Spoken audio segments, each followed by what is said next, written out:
जी के वर्ग नंबर 22। चलिए चलते हैं, पढ़ेंगे भारत की नदियाँ। भारत की नदियों के बारे में जानेंगे। कहता है कि भारत में जो है नदियों को दो भागों में बांटा गया है। पहला है हिमालयी अपवाह तंत्र के नदी और दूसरा का है प्रायद्वीपीय अपवाह तंत्र के नदी। यानी कि पहला है हिमालयी अपवाह के नदी तंत्र, दूसरा का है प्रायद्वीपीय अपवाह के नदी तंत्र। तो हिमालयी अपवाह के नदी तंत्र के बारे में जानेंगे। सिंधु नदी क्या है? सिंधु नदी, सिंधु एवं उसकी सहायक नदियां झेलम। सिंधु नदी, सिंधु की सहायक नदियां हैं झेलम, चिनाब, रावी, ब्यास, सतलज, जास्कर, गोमल, द्रास, श्योक, सिगार, कुर्रम, काबुल एवं गिलगिट है। सिंधु के कई सारे नदियां हैं जो सहायक नदियां हैं, जौन गए झेलम है, चिनाब है, रावी है, ब्यास है, सतलज है, जास्कर है, गोलम है, द्रास है, श्योक है, सिगार है, कुर्रम है, काबुल है एवं गिलगिट है। आप जानते हैं कि सिंधु तिब्बत के मानसरोवर झील के निकट चेमयोंगडुंग ग्लेशियर से निकलती है। मानसरोवर झील के निकट कहाँ से निकलती है? चेमयोंगडुंग ग्लेशियर से निकलती है। सिंधु कराची के पूरब, कराची पड़ता है पाकिस्तान, कराची, लाहौर, कराची आगे है। सिंधु कराची के पूर्व अरब सागर में गिरती है। सिंधु में बाईं तरफ से मिलने वाली सहयोगी नदी है सतलज, ब्यास, रावी, चेनाब, झेलम। ये 5 नद हैं जो सिंधु के मुख्य सहायक नदी हैं बाईं तरफ से। कौन कौन? सतलज, ब्यास, रावी, चेनाब, झेलम। आगे चलते हैं।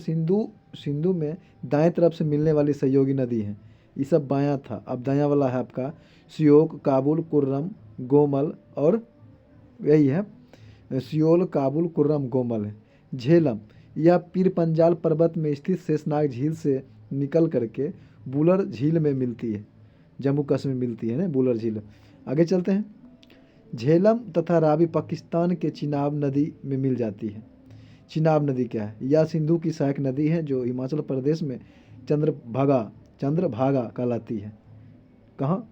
हिमाचल प्रदेश में चिनाब नदी को क्या बोलते हैं? चंद्रभागा बोलते हैं। यह हिमाचल के लाहौल जिले में बारालाचा दर्रे के निकट से निकलती है। रावी, इसका उद्गम कांगड़ा के पास रोहतांग दर्रे के निकट है। इसी के निकट ब्यास कुंड से ब्यास नदी भी निकलती है। इनकी घाटी को कुल्लू घाटी भी कहते हैं। ब्यास सतलज की सहायक नदियां हैं। सतलज नदी के बारे में जानेंगे। यह मानसरोवर झील के पास राकसताल से निकलती है। स्पीति इसकी सहायक स्पीति इसकी सहायक नदी है। सतलज की सहायक नदी कौन है? सिप्ती कौन है? सिप्ती कौन है? इसको सिप्ती या स्पीति भी बोल सकते हैं। भाखड़ा नंगल बांध सतलज नदी पर है। अब कहता है कि गंगा तंत्र के बारे में। गंगा नदी, गंगा उत्तराखंड के उत्तरी काशी जिले से गोमुख के निकट गंगोत्री हिमानी से निकलती है। ठीक, और निकल करके क्या होता है? जहाँ से इसे भागीरथी कहते हैं, जहाँ से गंगा को क्या बोलते हैं? भागीरथी, उत्तरी काशी में। पहला बार मैदानी इलाके में गंगा प्रवेश हरिद्वार के पास करती है। फिर गंगा में बाएं से मिलने वाली सहायक नदियाँ हैं पश्चिम से पूरब रामगंगा, वरुणा, गोमती, घग्गर, गंडक, बूढ़ी गंडक, कोसी और महानदियाँ हैं। गंगा के दाएं से मिलने वाली नदियाँ हैं आपका यमुना, टोंस और सोन। यमुना, टोंस और सोन कहाँ से मिलती है? दाएं से मिलती है। बांग्लादेश में गंगा नदी को पद्मा कहते हैं, जहाँ वो बंगाल की खाड़ी में मिल जाती है। यमुना के बारे में जानेंगे। ये गंगा की सबसे बड़ी सहायक नदियाँ हैं। कहता है कि इसका जो है यमुना का उद्गम स्थल है बंदरपूछ के पश्चिमी ढाल पर यमुनोत्री हिमानी उत्तराखंड में या इलाहाबाद में गंगा में मिलती है। इसकी मुख्य सहायक नदियाँ हैं, यानी कि यमुना के मुख्य सहायक नदी हैं चंबल, केन, बेतवा और सिंधु। आगे चलते हैं। चंबल के बारे में जानेंगे। यह विंध्याचल पर्वत से माऊ के पास निकलती है जो इटावा में यमुना में मिलती है। बनारस इसके मुख्य मतलब बनास। चंबल की मुख्य सहायक नदी कौन है? बनास है। यह नदी अवनालिका अपर्दन के लिए प्रसिद्ध है। कहता है कि क्वेश्चन पूछेगा कि अवनालिका अपर्दन के लिए कौन सा नदी प्रसिद्ध है, तो हो जाएगा आपका चंबल। अब आगे, और यह उत्खाती भूमि का क्षेत्र कहलाती है। अब आगे सोन या अमरकंटक के से निकल करके पटना के पास गंगा नदी में मिल जाती है। रामगंगा, यह कुमायूं हिमालय से निकल करके, कौन? रामगंगा जो है कुमायूं हिमालय से निकल करके रामगंगा जो है कुमायूं हिमालय से निकल करके कन्नौज के पास गंगा में मिल जाती है। घग्गर, इसके ऊपरी हिस्से को करनाली कहते हैं। घग्गर के ऊपरी हिस्से को क्या बोलते हैं? करनाली कहते हैं। या छपरा के पास गंगा में मिलती है, कौन? घग्गर। गंडक या नेपाल चीन सीमा के पास जो है हिमालय से निकल करके सोनपुर के पास गंगा में मिलती है, गंडक। कोसी, इसकी मुख्य धारा वरुणा, गोसा, इरनाथ के उत्तर से निकलती है। या बिहार के खगड़िया के पास गंगा में मिलती है, कौन? कोसी नदी। बार बार मार्ग बदलने एवं बाढ़ के कारण इसे बिहार का शोक कहा जाता है, कोसी को। अब आगे क्वेश्चन पूछता है कि बिहार में कौन ऐसी नदियां हैं जो खगड़िया के पास गंगा में मिलती है? तो आपको मारना है कोसी, याद रखिएगा कोसी। कौन हो जाएगा? कोसी। आगे चलते हैं। अब आगे ब्रह्मपुत्र तंत्र क्या है? ब्रह्मपुत्र नदियाँ, इसका उद्गम मानसरोवर झील के निकट चमयोंग हिमनद है। तिब्बत में इसे सांगपो कहते हैं, ब्रह्मपुत्र को। या भारत में नामचे बड़वा चोटी से काट करके प्रवेश करती है, जहाँ इसे दिहांग भी कहते हैं। ठीक। सादिया नगर में दो सहायक नदियाँ दिबांग तथा लोहित हैं। दिबांग तथा लोहित के मिलने के बाद इसका नाम ब्रह्मपुत्र पड़ता है। जब दिबांग और लोहित से मिलता है तब ब्रह्मपुत्र पड़ता है। ब्रह्मपुत्र की सहायक नदियां हैं सुबनसिरी, धनसिरी, तिस्ता और मानस। ब्रह्मपुत्र की सहायक नदियां हैं। दुनिया का सबसे बड़ा नदी द्वीप माजुली जो ब्रह्मपुत्र नदी पर ही है। ठीक। अब आगे है, यह बांग्लादेश, ब्रह्मपुत्र नदी को बांग्लादेश में पद्मा का, बांग्लादेश में जमुना कहा जाता है। अब आगे कहता है कि प्रायद्वीपीय अफवाह के नदी तंत्र। प्रायद्वीपीय नदी हिमालय की नदियों की अपेक्षा अधिक पुरानी है। ये अपने आधार तल को प्राप्त कर चुकी है, जिससे इसका ढलान अत्यंत क्या मंद है। ये नदियाँ दो भागों में बटी हुई है। प्रायद्वीपीय अफवाह तंत्र नदी दो भागों में बटी हुई है। एक बंगाल की खाड़ी में गिरने वाली नदियाँ, तो चलिए बंगाल खाड़ी में गिरने वाली नदियों के बारे में जानेंगे। महानदी, यह छत्तीसगढ़ के सिवहा श्रेणी से निकल करके उड़ीसा में डेल्टा बनाते हुए बंगाल खाड़ी में गिर जाती है, कौन? महानदी। इसकी सहायक नदियाँ हैं, महानदी की सहायक नदियाँ हैं जोंक, शिवनाथ व तेल आदि नदियाँ हैं। गोदावरी, यह प्रायद्वीपीय भारत की सबसे लंबी नदी है, कौन? गोदावरी। लंबाई कितना है? 1465 किलोमीटर। यह पश्चिम घाट की नासिक की पहाड़ियों से त्र्यंबक से निकलती है, कौन? गोदावरी। इसके दक्षिण गंगा या मतलब गोदावरी को दक्षिण गंगा या बिरध गंगा भी कहते हैं, याद रखिएगा। इसकी प्रमुख सहायक नदियाँ, कौन? गोदावरी की प्रमुख सहायक नदियाँ हैं प्राणहिता, पूर्णा, पेनगंगा, बेनगंगा, इंद्रावती, मंजरा और वर्धा। याद रखिएगा, प्राणहिता, पूर्णा, बेनगंगा, पेनगंगा, इंद्रावती, मंजरा और वर्धा। ये कहाँ है? ये सभी गोदावरी की सहायक नदियाँ हैं। आगे चलते हैं। ब्राह्मणी या बैतरणी या स्वर्णरेखा नदी, एक के नाम है ब्राह्मणी, बैतरणी या स्वर्णरेखा नदी, एक के नाम है ब्राह्मणी व स्वर्णरेखा छोटा नागपुर पठार पर रांची से निकलती है तथा बैतरणी उड़ीसा के कोयंजोंग पठार से निकलती है। तीन नदियाँ, ब्राह्मणी, बैतरणी और स्वर्णरेखा नदी। ये सभी ब्राह्मणी व स्वर्णरेखा नदी जो है झारखंड के छोटा नागपुर पठार पर रांची से निकलती है तथा बैतरणी नदी उड़ीसा से क्यूझोर पठार से निकलती है। कोयल या शंख नदी जब आपस में मिलती है तब ब्राह्मणी नदी का निर्माण होता है। मतलब कोयल जब कूकता है तो शंख ब्राह्मण क्या होता है? शंख बजाता है। क्या होता है? कोयल कूकती है तब ब्राह्मण शंख बजाता है। कोयल और शंख नदी मिलती है तब ब्राह्मणी का निर्माण होता है, याद रखिएगा। आगे कृष्णा, कहता है कि यह प्रायद्वीपीय भारत की दूसरी सबसे बड़ी नदी है।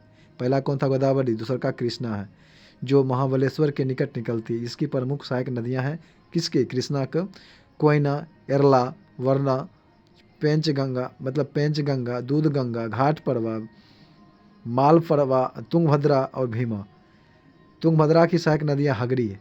तुंगभद्रा नदी की सहायक नदी कौन है? हगरी है। कावेरी, यह कर्नाटक के कुर्ग जिले में ब्रह्मगिरी से निकलती है। ठीक। आगे चलते हैं। अब आगे मेरा है विविध जानेंगे। सबसे लंबी पर्वतमाला एंडीज पर्वतमाला है, जो दक्षिण अमेरिका में। सबसे ऊंचा पठार पामीर का पठार, जिसे हम रूप ऑफ द वर्ल्ड कहते हैं।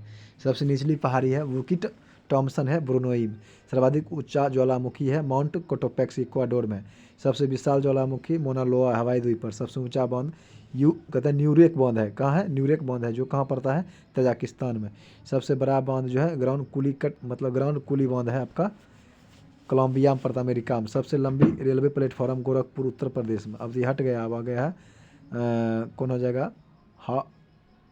हुबली हो जाएगा आपका। चलिए आगे चलते हैं। कर्नाटक में थी। आगे सबसे बड़ा railway station grand central terminal है न्यूयॉर्क में। सबसे लंबी railway form trans Siberian rail मार्ग है। सर्वाधिक ऊंचाई पर स्थित रेलवे संदौर है बोलिविया में। सबसे बड़ी रेल सुरंग गोटरहार्ड जो स्विट्जरलैंड में है। सबसे बड़ी सड़क सुरंग है लीडल नॉर्वे में। सबसे ऊंची सड़क लेह मनाली मार्ग भारत में। सबसे बड़ा राजमार्ग ट्रांस कैनेडियन राजमार्ग है।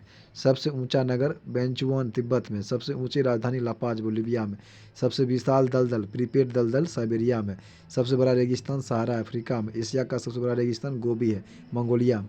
सबसे ठंडा प्रदेश बोस्टॉल है अंटार्कटिका में। सबसे बड़ी मस्जिद मस्जिद अल हराम है मक्का सऊदी अरब में।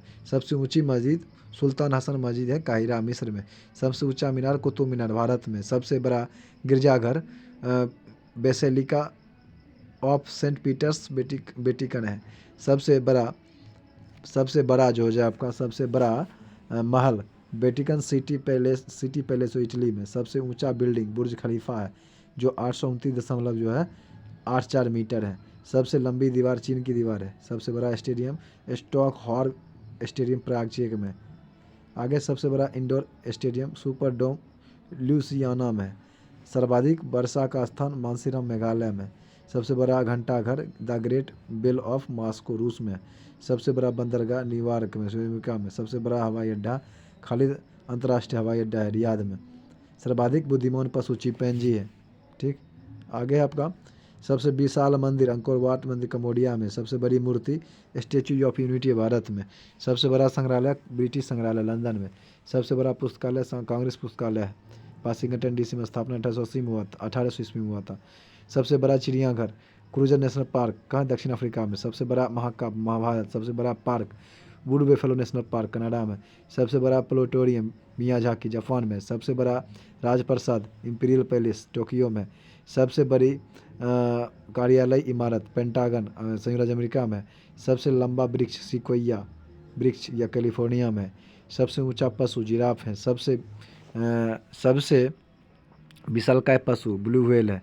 सबसे बड़ा पक्षी ऑस्ट्रिच है शुतुरमुर्ग। आगे चलते हैं। आगे है आपका प्रमुख देशों के राष्ट्रीय चिन्ह। भारत का अशोक स्तंभ है। तुर्की के चांद तारा है। डेनमार्क समुद्र तट है। नॉर्वे एक शेर है। बांग्लादेश का वाटर लिली है। फ्रांस की लिली है। नीदरलैंड का शेर है। ईरान का गुलाब का फूल है। यूके गुलाब का फूल है। स्पेन के ईगल है। और अमेरिका का गोल्डन रॉड है। जापान को गुलदाउदी है। इटली की सफ़ेद लिली है। कनाडा का मेपल लीफ है। ऑस्ट्रेलिया का वेटल है।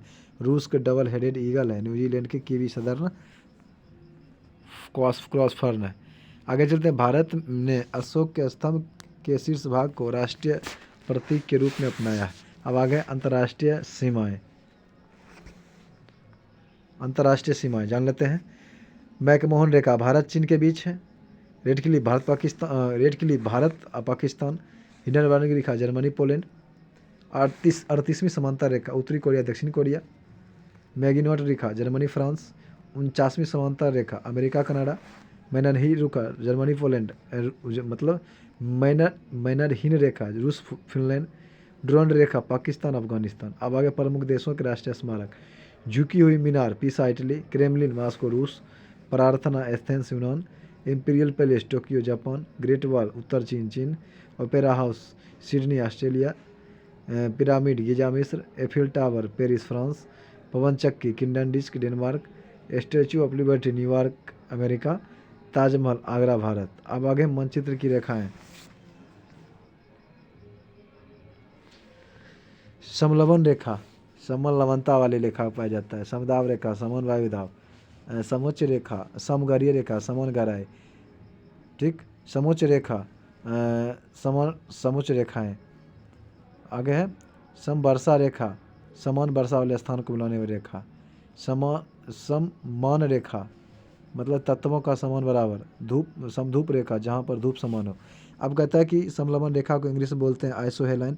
समदाब को आइसोबार्स। समगहरीय को आइसोबाथ्स। और समुच्च रेखाएं को आइसोहेप्स। और समवर्षा को आइसोहेप्टेस। और समान को आइसोप्लेथ। समधूप को आइसोहेल और समताप को आइसोथर्म। बस आगे चलते हैं। आगे है आपका फिजिक्स में प्रकाश के अपवर्तन के नियम क्या? प्रकाश के अपवर्तन के भी दो नियम है। पहला नियम है आपतित किरण, अपवर्तित किरण तथा अभिलंब पर टला गया अभिलंब, तीनों एक ही तल में स्थित होते हैं। आगे किन्हीं दो माध्यमों के लिए अपतन कोण का मान मतलब जया तथा परावर्तन कोण की जया sin i बट्टे sin r का अनुपात जो होता है अपवर्तनांक नियतांक होता है, अर्थात कह सकते हैं sin i बट्टे sin r बराबर नियतांक है। अब आगे कहता है नियतांक को पहले माध्यम के सापेक्ष दूसरे माध्यम का अपवर्तनांक कहते हैं। इस नियम को स्नेल का नियम भी कहते हैं। किसी माध्यम का अपवर्तनांक भिन्न भिन्न रंगों के प्रकाश के लिए भिन्न भिन्न होता है, यानी कि अलग अलग के लिए अलग अलग होता है ना। आगे चलते हैं। तरंगदैर्घ्य बढ़ने के साथ अपवर्तनांक का मान कम हो जाता है, अतः लाल रंग का अपवर्तनांक सबसे कम और बैंगनी का सबसे अधिक होता है। अपवर्तनांक अर्थात लाल रंग का तरंगदैर्घ्य सबसे अधिक होता है, ठीक है ना, याद रखिएगा। आगे है ताप बढ़ने पर किसी लाल रंग का तरंगदैर्घ्य सबसे अधिक होता है, अपवर्तनांक सबसे कम होता है। बैंगनी का जो होता है सबसे अधिक अपवर्तनांक होता है, याद रखिएगा। आगे ताप बढ़ने पर भी सामान्यतः अपवर्तनांक घटता है, लेकिन यह परिवर्तन बहुत ही कम होता है। किसी माध्यम का निरपेक्ष अपवर्तनांक निर्वात में प्रकाश की चाल तथा उस माध्यम प्रकाश की चाल के अनुपात के बराबर होता है। निरपेक्ष अपवर्तनांक म्यू बराबर निर्वात में प्रकाश की चाल बटे माध्यम में प्रकाश की चाल। प्रकाश के अपवर्तन के कारण घटने वाली घटनाएं, द्रव में अंशतः डूबी हुई सीधी छत टेढ़ी दिखाई पड़ती है, तारे टिमटिमाते हुए दिखाई देते हैं, सूर्योदय के पहले एवं सूर्योदय के बाद भी सूर्य दिखाई देते हैं, पानी से भरे किसी बर्तन की तली में पड़ा हुआ सिक्का ऊपर उठा हुआ प्रतीत होता है, जल के अंदर पड़ी हुई मछली वास्तविक गहराई से कुछ ऊपर उठी हुई दिखाई देते हैं, सभी अपवर्तन के कारण होते हैं। अब कहता है प्रकाश के पुनरावृत्ति परावर्तन क्या है? Total internal reflection of light, याद रखिएगा। क्रांतिक कोण जो 90 डिग्री का होता है, क्रांतिक कोण किसी भी माध्यम में अपतन कोण का मान 90 डिग्री होता है। अपतन कोण का मान क्रांतिक कोण से थोड़ा अधिक कर दे तो प्रकाश विरल माध्यम में बिल्कुल नहीं जाता है, बल्कि संपूर्ण प्रकाश मतलब परिवर्तित होकर के सघन माध्यम में ही लौट आता है। इस घटना को प्रकाश का पुनरावृत्ति परावर्तन कहते हैं। इसमें प्रकाश का अपवर्तन बिल्कुल नहीं होता है, संपूर्ण आपतित प्रकाश परिवर्तित हो जाता है। आगे है किसी पृष्ठ के जिस भाग से पूर्ण आंतरिक परावर्तन होता है वह चमकने लगता है। प्रकाश के पूर्ण आंतरिक परावर्तन के लिए निम्न शर्तों का पूरा होना आवश्यक है। पहला है कि प्रकाश की किरण सघन माध्यम से विरल माध्यम में जा रही हो। दूसरा का आपतन कोण क्रांतिक कोण से बड़ा हो।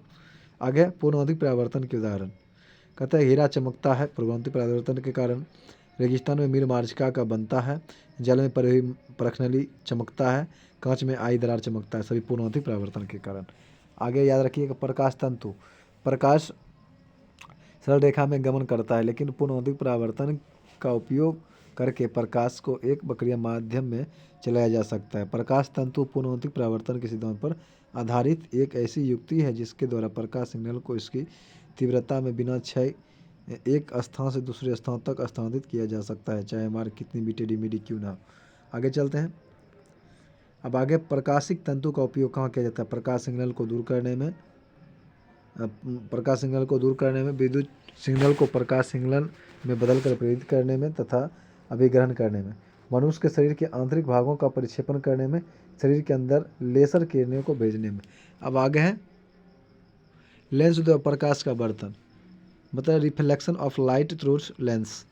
आगे है थ्राउट लेंस। आगे है सामान्यतः दो गोलीय पृष्ठों से घिरे हुए किसी अपवर्तक माध्यम को लेंस कहा जाता है। प्रायः लेंस दो प्रकार के होते हैं, उत्तल लेंस तथा अवतल लेंस। अब जानेंगे लेंसों से संबंधित कुछ परिभाषाएं हैं। ये देखिए जो आपका उत्तल लेंस है, उत्तल लेंस जो उत्तल लेंस होता है, अवतल लेंस जो धस्तल लेंस होता है, याद रखिएगा।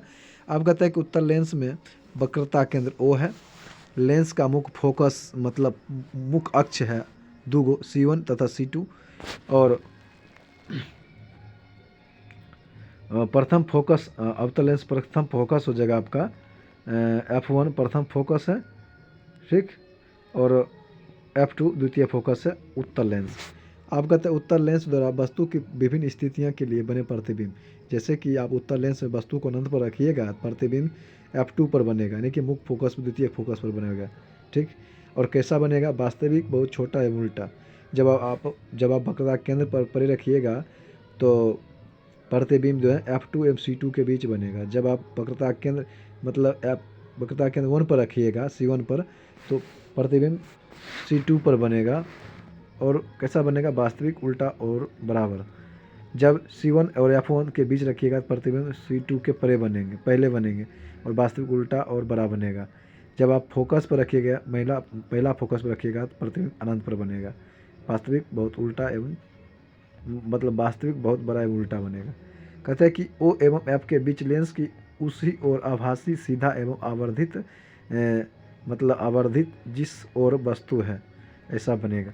अब कहता है कि अवतल लेंस में प्रतिबिंब F2 एवं वक्रता केंद्र O के बीच रखकर बनता है, या प्रतिबिंब सीधा एवं आभासी एवं वस्तु से छोटा बनता है, चाहे वस्तु कहीं भी रखी जाए।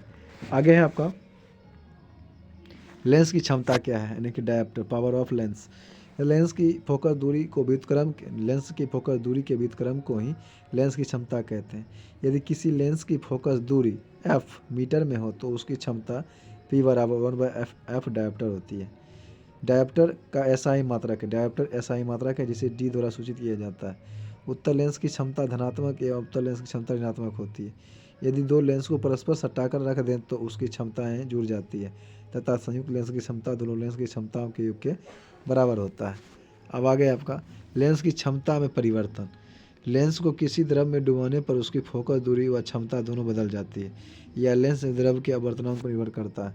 मान लिया कि म्यू अपवर्तनांक वाले लेंस को म्यू डैश अपवर्तनांक वाले द्रव में डुबाते हैं, तब निम्न 3 स्थितियाँ बनती है। पहले mu greater than mu dash, यानी कि जब लेंस को ऐसे द्रव में डुबाया जाता है जिसका अपवर्तनांक लेंस के पदार्थ के अपवर्तनांक से कम हो, ऐसी स्थिति में लेंस की क्षमता घट जाएगी।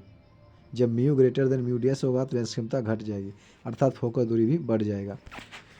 लेंस की प्रकृति पर कोई प्रभाव नहीं पड़ता है। उदाहरण के लिए कांच बराबर म्यू बराबर 1.5 लेंस को पानी में म्यू बराबर 1.33 में डुबाने पर म्यू बराबर म्यू डैश, अर्थात जब लेंस को समान अपवर्तनांक वाले द्रव में डुबाते हैं तो ऐसी स्थिति में लेंस की फोकस दूरी अनंत हो जाती है, जिससे उसकी क्षमताएं समाप्त हो जाती है। वह एक समतल प्लेट की भांति व्यवहार करता है। ऐसा द्रव में लेंस को डुबाने पर लेंस दिखाई नहीं देता है। आगे चलते हैं। आगे जानेंगे हम कंप्यूटर के बारे में। सिस्टम सॉफ्टवेयर का क्या काम है। सिस्टम सॉफ्टवेयर कंप्यूटर के इंटरनेट रिसोर्सेस का नियंत्रण तथा समन्वय करना है। ओपन सोर्स कहता है कि ऑपरेटिंग सिस्टम के उदाहरण है लिनक्स एवं एंड्राइड। दो या अधिक प्रोग्राम के साथ प्रोसेसिंग की क्रिया क्या कहलाती है? Multi processing. आगे एक ही प्रोसेसर का उपयोग करते हुए एक ही कंप्यूटर सिस्टम में एक साथ 2 या अधिक प्रोग्रामों को चलाने की कहता है कि ऑपरेटिंग सिस्टम की क्षमता मल्टी प्रोग्रामिंग कहलाती है। अब आगे जब एक कंप्यूटर में 2 प्रोसेसर लगाए जाते हैं तो उसे क्या कहते हैं? पैरेलल प्रोसेसिंग कहते हैं। अब आगे प्रमुख इनपुट डिवाइस क्या है? कहता है कि कीबोर्ड हो गया, माउस हो गया, जॉइन स्टिक हो गया, जॉयस्टिक, प्रकाशीय पेन हो गया, स्कैनर हो गया, माइक हो गया, माइकर हो गया, बारकोड रीडर हो गया, पंच कोड रीडर हो गया, ऑप्टिकल मॉनिटर हो गया, ऑप्टिकल कैरेक्टर रीडर हो गया, डिजिटल कैमरा हो गया, टच स्क्रीन हो गया और इलेक्ट्रॉनिक कार्ड रीडर हो गया। आगे चलते हैं। वह कंप्यूटर प्रोग्राम जो एक बार में एक प्रोग्राम अनुदेश को मशीन भाषा में अनुवादित करता है इंटरप्रेटर कहलाता है। कौन सा अनुवादक प्रोग्राम सभी स्टेटमेंट्स को एक सिंगल बैच में परिवर्तित करता है और निर्देशकों के परिणामों को एकत्रित करके एक नया फाइल रखता है? इसको बोलते हैं कंपाइलर। आगे असेंबलर का क्या कार्य है? असेंबली भाषा को मशीनी भाषा में परिवर्तित करना है। आगे किसी सॉफ्टवेयर प्रोग्राम में कार्यप्रणाली की जांच करने और विद्यमान गलतियों को ढूंढकर उसे ठीक करने की क्रिया कहलाती है डिबगिंग। क्या बोलते हैं? डिबगिंग। कंप्यूटर प्रोग्राम उच्च स्तरीय भाषा में लिखा जाता है। मानव द्वारा पढ़े जाने योग्य प्रोग्राम के इस अनुवाद को कहते हैं सोर्स कोड। कहता है कि आंकिक एवं सांख्यिकी गणनों के लिए सर्वाधिक उपयुक्त एप्लीकेशन सॉफ्टवेयर कौन सा है? स्प्रेडशीट है। अब आगे कि माउस के 2 मानक बटनों के मध्य स्थित व्हील का प्रयोग पेज के स्क्रॉल करने के लिए किया जाता है। आगे है आपका उच्च स्तरीय भाषा में लिखे गए प्रोग्राम को ट्रांसलेट करने के लिए कंपाइलर का प्रयोग किया जाता है। डॉस कहता है कि डॉस द्वारा प्रयुक्त वर्ड प्रोसेसर जिनका प्रयोग प्रोग्राम या अनुदेशों को लिखने के लिए होता है वर्डपैड कहलाता है। शब्द संसाधन में प्रयोग किए जाने वाला सॉफ्टवेयर MS वर्ड या वर्ड स्टार्ट या पेसमेकर है।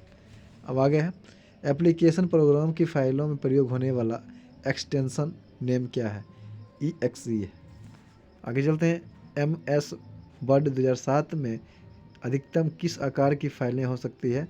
512 MB की।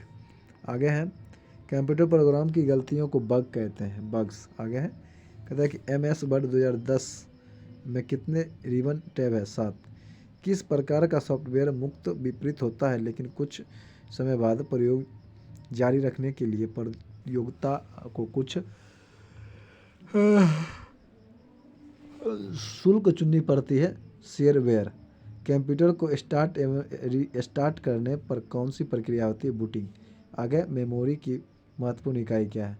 1 निबल बराबर 4 बिट, 1 बाइट बराबर 8 bit, 1 kilobyte 1024 byte, 1 megabyte 1024 KB, 1 gigabyte 1024 MB, 1 petabyte 1 terabyte होगा 1024 GB, 1 petabyte 1024 TB, 1 zettabyte 1 exabyte हो जाएगा 1024 PB, 1 जेट्टाबाइट होगा 1024 EB और 1 योट्टाबाइट बराबर 224 ZB।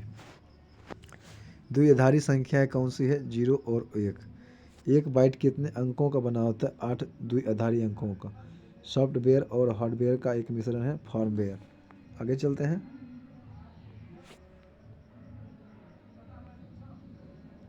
आगे आपका सिस्टम सॉफ्टवेयर का कार्य है कंप्यूटर के इंटरनल प्रोसेसिंग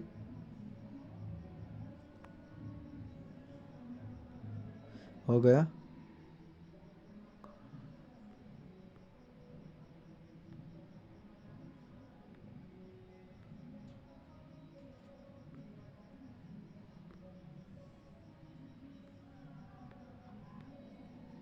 आगे है आपका प्रांतीय चुनाव और मंत्रिमंडल का गठन। चलिए चलते हैं। किस अधिनियम के द्वारा भारत में प्रांतीय चुनाव रखने वाला प्रावधान किया गया? भारत शासन अधिनियम 1935 के तहत। भारत शासन अधिनियम 1935 के अंतर्गत भारत में प्रांतीय चुनाव किस वर्ष संपन्न हुआ था? 1937 में। आगे वर्ष 1937 के चुनाव में कांग्रेस द्वारा बहुमत प्राप्त प्रांतों की संख्या 5 था। कांग्रेस ने 11 प्रांतों में से 8 प्रांतों में सरकार बनाई। पंजाब में मुस्लिम लीग तथा यूनियनिस्ट पार्टी ने तथा बंगाल में कृषक प्रजा पार्टी तथा मुस्लिम लीग ने मिलकर संयुक्त सरकार का गठन किया था। अब आगे है 1937 में हुए प्रांतीय चुनाव के बाद कांग्रेस ने कुल कितने समय तक शासन किया? 28 माह तक। आगे है आपका वर्ष 1938 में भारतीय राष्ट्रीय कांग्रेस के हरिपुरा अधिवेशन की अध्यक्षता किसने किया था? सुभाष चंद्र बोस ने। भारतीय राष्ट्रीय कांग्रेस के किस अधिवेशन में हुए कांग्रेस अध्यक्ष के चुनाव में सुभाष चंद्र बोस ने पट्टाभी सीतारामैया को पराजित किया था? त्रिपुरा अधिवेशन 1939 में। आगे सुभाष चंद्र बोस के त्यागपत्र के पश्चात भारतीय राष्ट्रीय कांग्रेस का अध्यक्ष कौन था? डॉक्टर राजेंद्र प्रसाद। कांग्रेस छोड़ने के पश्चात सुभाष चंद्र बोस ने वर्ष 1939 में किस दल की स्थापना किया था? Forward block. अब आगे आपका लॉर्ड लिथगो ने द्वितीय विश्व युद्ध में कांग्रेस का सहयोग प्राप्त करने के लिए उनके समक्ष एक प्रस्ताव रखा जिसे अगस्त प्रस्ताव कहते हैं। इसका नाम 8 अगस्त 1940 में रखा गया, अगस्त प्रस्ताव। आगे क्रांतिकारी समाजवादी पार्टी RSP संस्थापक थे योगेश चंद्र चटर्जी। स्थापना 19 मार्च 1940 को बंगाल में।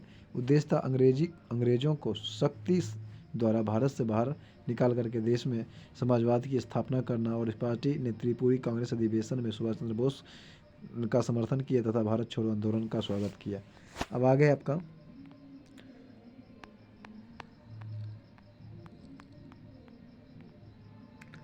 आगे 1937 के प्रांतीय चुनाव तथा प्रधानमंत्री। असम से मोहम्मद सादुल्ला, बिहार से श्री कृष्ण सिन्हा, बंगाल से फजलुल हक, उड़ीसा से BN दास, उत्तर पश्चिमी प्रांत से डॉक्टर खान साहब, संयुक्त प्रांत से गोविंद बल्लभ पंत, मध्य प्रांत से NV खरे, बम्बई प्रांत से BG खरे, मद्रास से C राजगोपालाचारी, सिंधु से अल्लाह बख्श, पंजाब से सिकंदर हयात खां, वर्ष 1934 में पटना में अखिल भारतीय कांग्रेस समाज पार्टी का संयोजक कौन था? जयप्रकाश नारायण। अब आगे, बिहार सोशलिस्ट पार्टी के संस्थापक जयप्रकाश नारायण, जिन्हें लोकनायक के नाम से जाना जाता है। वर्ष 1937 में चुनाव के पश्चात संयुक्त प्रांत के गठन, मंत्रिमंडल और वित्त विभाग के प्रमुख कौन बने थे? रफ़ी अहमद किदवई। कांग्रेस समाजवादी दल का प्रमुख नेता कौन था? आचार्य नरेंद्र देव। कांग्रेस सोशलिस्ट पार्टी का पहला बैठक कहाँ हुआ था? पटना में 1934 में। अब आ गया फॉरवर्ड ब्लॉक। संस्थापक कौन थे? सुभाष चंद्र बोस। कब? 3 मई 1939 को उन्नाव। उद्देश्य था सभी साम्राज्यवाद विरोधी शक्तियों को संगठित करना और अनिवार्य संघर्ष की पूर्ति करने हेतु तत्पर रहना। अब आगे अन्य सदस्य: देवव्रत विश्वास महासचिव थे, विशंबर दयाल त्रिपाठी राष्ट्रीय महामंत्री थे और सौम्य दयानंद सरस्वती। आगे आपका वर्ष 1937 के प्रांतीय चुनाव में कुल 1585 सीटें में से कांग्रेस ने 707 सीटें हासिल की। अब आगे आपका